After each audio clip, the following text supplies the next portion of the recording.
जय माता रानी दोस्तों, आप सभी का बहुत बहुत स्वागत है आपके अपने चैनल राधा कृष्ण ऑफिशियल में। उम्मीद करती हूँ आप लोग बहुत अच्छे होंगे। तो ये बताने के लिए कमेंट बॉक्स में जय श्री विष्णु जरूर लिखिएगा। तो चलिए दोस्तों, आज हम इस वीडियो में कार्तिक पूर्णिमा की कथा सुनेंगे। तो आप लोग कथा पूरा जरूर सुनिएगा और कथा सुनने के बाद में आप लोग वीडियो को लाइक और चैनल को सब्सक्राइब जरूर कर लीजिएगा। तो चलिए सुनते हैं कार्तिक पूर्णिमा की कथा।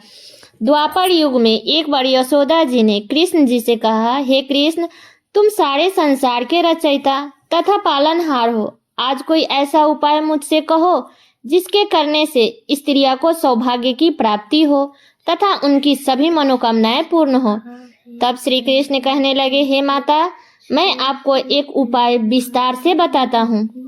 सौभाग्य के प्राप्ति के लिए स्त्रियों को 32 पूर्णमासी का व्रत करना चाहिए। तब श्री कृष्ण कहने लगे कि इस धरती पर एक राजा चंद्रहास की अनेक प्रकार के रत्नों से परिपूर्ण कातिका नाम की नगरी थी। वहां पर धनेश्वर नाम का एक ब्राह्मण रहता था और उसकी स्त्री अति सुशील एवं रूपवंती थी। दोनों ही उस नगर में बड़े ही प्रेम के साथ रहते थे। घर में धन धान्य आदि की कमी नहीं थी। उनके केवल एक ही दुख था कि उनका कोई संतान नहीं था। इस कारण वो अत्यंत दुखी रहते थे। एक समय की बात है, एक तपस्वी उस नगर में आया। वह तपस्वी उस ब्राह्मण के घर को छोड़कर अन्य सभी घरों से भिक्षा लेकर भोजन किया करता था।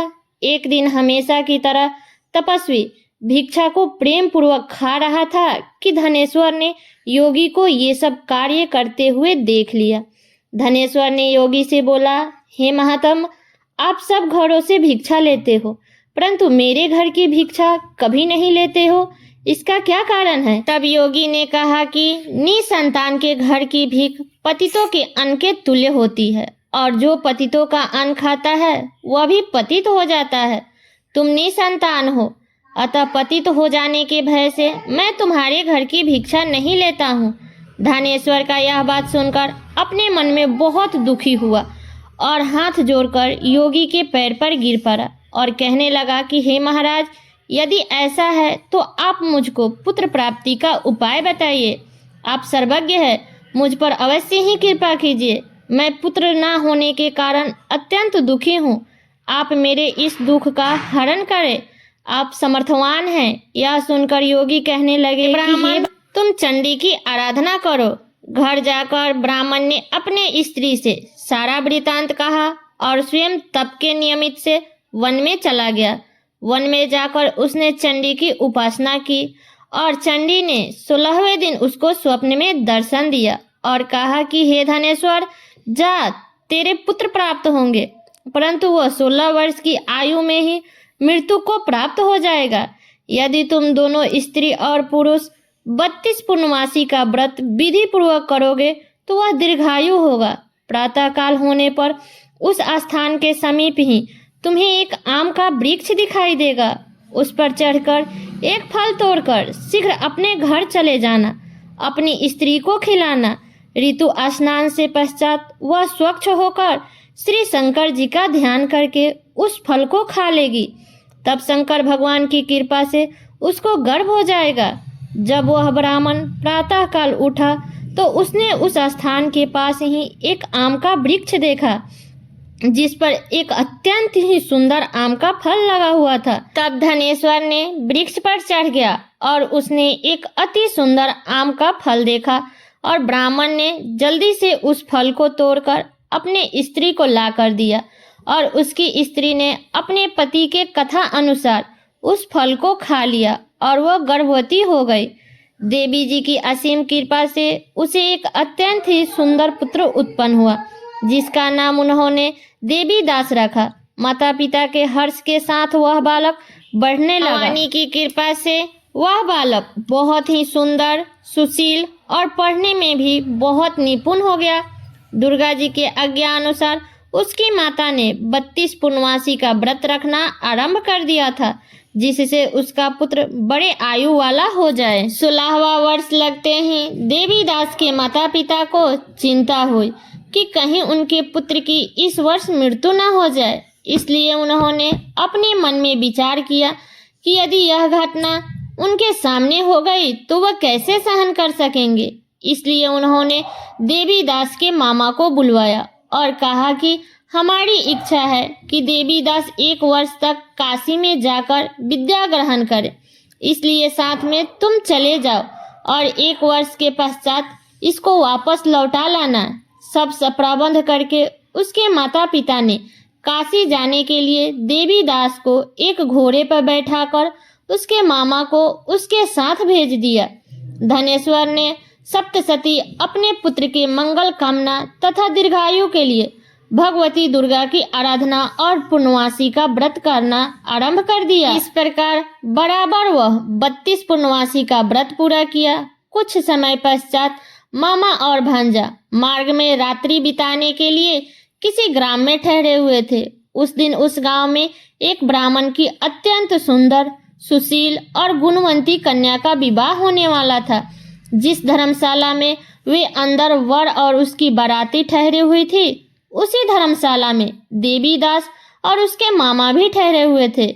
संयोगवश कन्या को तेल आदि चढ़ाकर मंडप आदि का कृत्य किया गया। लग्न के समय वर को धनुवर्त हो गया। अस्तवर के पिता ने अपने कुटुंबियों से परामर्श करके निश्चय किया कि यह देवीदास मेरे पुत्र जैसा ही सुंदर है, मैं इसके साथ ही लग्न करा दूं और बाद में विवाह के अन्य कार्य मेरे लड़के के साथ हो जाएगा। ऐसा सोचकर देवीदास के मामा से जाकर वर के पिता बोला कि तुम थोड़ी देर के लिए अपने भांजे को हमें दे दो, जिससे विवाह के लग्न का सब कृत्य सुचारू रूप से हो सके। देवीदास के मामा कहने लगे कि कुछ भी मधुपर्क आदि कन्यादान के समय वर को मिलेगा वो सब हमें दे दिया जाए, तब मेरा भांजा बाराती में दुल्हा बन जाएगा। यह बात वर के पिता ने स्वीकार कर लिया। तब देवीदास के मामा ने अपने भांजे को दुल्हा बनने के लिए भेज दिया और उसके साथ विवाह का कार्य रात्रि में विधि पूर्वक संपन्न हो गया। जब पति पत्नी का भोजन एक साथ में आया तो देवीदास ने भोजन न कर सका और अपने मन में सोचने लगा कि ना जाने यह कैसी स्त्री होगी। वह एकांत में इस सोच में पड़ गया तथा उसकी आंखों में आंसू भी आ गए। तब वधू ने पूछा कि क्या बात है, आप इतनी दुखी क्यों हो रहे हैं। तब उसने सब बात को जो वर के पिता ने उसके मामा से हुई थी उसको बतला दी। तब कन्या कहने लगी कि ये कैसे हो सकता है। तब देव, ब्राह्मण और अग्नि के सामने मैंने आपको ही अपना पति बनाया है, इसलिए आप ही मेरे पति हैं। मैं आपकी स्त्री रहूंगी, किसी अन्य की कदापि नहीं हूँ। तब देवीदास ने कहा, ऐसा मत कहिए, क्योंकि मेरी आयु बहुत थोड़ी है, मेरे पश्चात आपकी क्या गति होगी। इस बातों को अच्छे तरह से विचार लो। परंतु वह ढीठ विचार वाली थी, बोली कि जो आपकी गति होगी वह मेरी गति होगी। हे स्वामी, आप उठिए और भोजन करिए, आप निश्चय ही भूखे होंगे। इसके बाद देवीदास और उसकी पत्नी दोनों ने भोजन किया साथ में तथा शेष की रात्रि वे सोते रहे। प्रातःकाल देवीदास ने अपने पत्नी को 3 नंगों से जड़ी हुई एक अंगूठी दी, एक रुमाल दिया और बोला कि हे प्रिय, इसे लो और संकेत समझकर स्थिर चिंत हो जाओ। यदि मैं जीवित रहा तो मैं अवश्य वापस आऊंगा, अन्यथा समझ लेना मेरी मृत्यु हो गई। यह समझाकर वह चला गया। प्रातःकाल होते ही वहां पर गाने बजाने लगे और जिस समय विवाह के कार्य समाप्त करने के लिए वर तथा सब बाराती मंडप में आए तो कन्या ने वर को भली प्रकार से देखकर अपने पिता से कहा कि यह मेरा पति नहीं है, मेरा पति तो वही है जिसके साथ रात्रि में मेरा विवाह हुआ था, इसके साथ मेरा विवाह नहीं हुआ है। यदि यही वो है तो बताए कि मैंने इसको क्या दिया था। मधुपर्क और कन्यादान के समय जो मैंने भूषण आदि दिए थे उन्हें दिखाए। रात में मैंने क्या गुप्त बातें कही थी वो सब सुनाए। पिता ने उसके कथा अनुसार वर को बुलवाया। कन्या की यह बातें सुनकर वो कहने लगा कि मैं कुछ नहीं जानता। इसके पश्चात लज्जित होकर वह चला गया और सारी बारात भी अपमानित होकर वहां से लौट गई। इस प्रकार देवीदास काशी चला गया। जब कुछ समय बीता तो काल से प्रेरित होकर एक सर्प ने रात्रि के समय उसको डसने के लिए वहां पर आया, परंतु व्रत के प्रभाव से उसको काट ना पाया, क्योंकि पहले ही उसकी माता ने 32 पूर्णिमा का व्रत रखा था।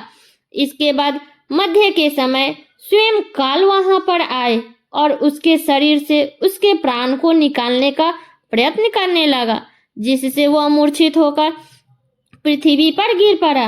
भगवान की कृपा से उस समय पार्वती जी के साथ श्री शंकर जी वहां पर आए। उसको मूर्छित दशा में देखकर पार्वती जी ने भगवान शंकर से प्रार्थना की कि हे महाराज, इस बालक की माता ने पहले ही 32 पूर्णिमा का व्रत किया था, जिसके प्रभाव से इसका मृत्यु दोष कट गया है। भवानी के कहने पर भक्त वत्सल भगवान शिव जी ने उसको प्राण दान दिया। इस व्रत के प्रभाव से काल को भी पीछा हटना पड़ा और देवीदास स्वस्थ होकर बैठ गया। उधर उसकी स्त्री उसकी प्रतीक्षा किया करती थी। जब 16वां वर्ष व्यतीत हो गया तो देवीदास भी अपने मामा के साथ काशी चल दिए। इधर उसके ससुर उसको ढूंढने के लिए अपने घर से जाने वाले ही थे कि वह दोनों मामा और भांजा वहां पर आ गए। उसको आया देखकर उसका ससुर बड़ा प्रसन्नता के साथ अपने घर में लाया तथा बाद में खूब धन के साथ अपनी पुत्री को उसके साथ विदा किया। तब श्री कृष्ण कहने लगे कि इस प्रकार धनेश्वर 32 पूर्णिमा का व्रत के प्रभाव से पुत्रवान हो गया। जो भी स्त्री इस व्रत को करती है वो जन्म जन्मांतर में वैधवा का दुख नहीं भोगती है और सदैव सौभाग्यवती रहती है। यह मेरा वचन है, इसमें कोई संदेह नहीं है। यह व्रत पुत्र पौत्र को देने वाला तथा संपूर्ण मनोकामनाओं को पूर्ण करने वाला है। 32 पूर्णिमाओं के व्रत करने से व्रती की सब इच्छाएं भगवान शिव जी की कृपा से पूर्ण हो जाती है। तो ये है कार्तिक पूर्णिमा की कथा। तो ये कथा मेरा यहीं तक का था। कैसा लगा ये कथा आप लोग कमेंट करके जरूर बताइएगा। चैनल पे नए आए हैं तो सब्सक्राइब कर लीजिएगा, बेल आइकन को प्रेस कर दीजिएगा, जिससे मेरे वीडियो का नए नोटिफिकेशन आप सभी के पास में सबसे पहले पहुंचे। और वीडियो को लाइक कर दीजिएगा, क्योंकि आपके एक लाइक से मुझे बहुत ही मोटिवेट मिलता है। इसलिए वीडियो को लाइक करके वीडियो को शेयर कर दीजिएगा, ताकि हर कोई आज कार्तिक पूर्णिमा के दिन इस कथा को सुन सके। तो चलिए दोस्तों, मिलती हूँ अगले वीडियो में किसी नए वीडियो के साथ में। तब तक के लिए नमस्कार।